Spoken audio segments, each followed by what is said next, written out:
was serious because the media went all in. They devoted a lot of time to talking about this. We're on the brink of nuclear war and a recession, but the active hate on the Obama construction site led the news. Watch. Construction at the Obama Presidential Center in Chicago is suspended after a noose was discovered at the site on Thursday. An act of hate. A noose is found at the site of the Obama Presidential Center. A noose was found at the site.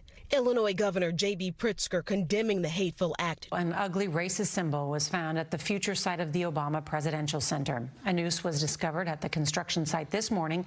Operations were halted and the police were called.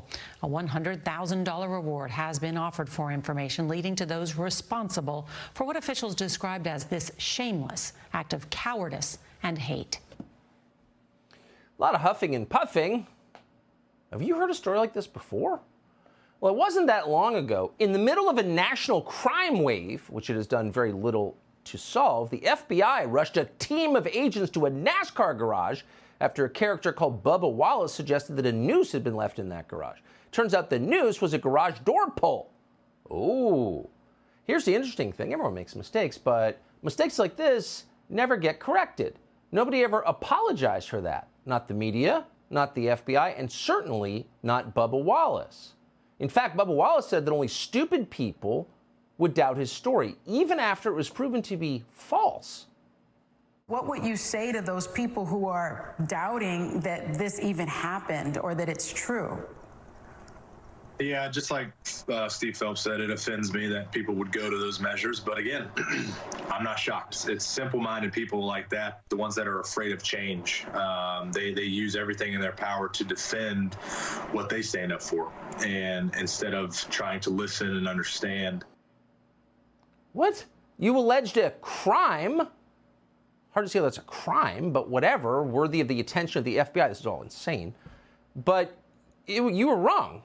But instead of apologizing, you're lecturing people like they're your moral inferiors for asking questions. And it was obvious from the beginning that Bubba Wallace's story made no sense. We're not saying he was making it up, but he was wrong. And there is a high likelihood that this noose at Barack Obama's temple might be a hoax too.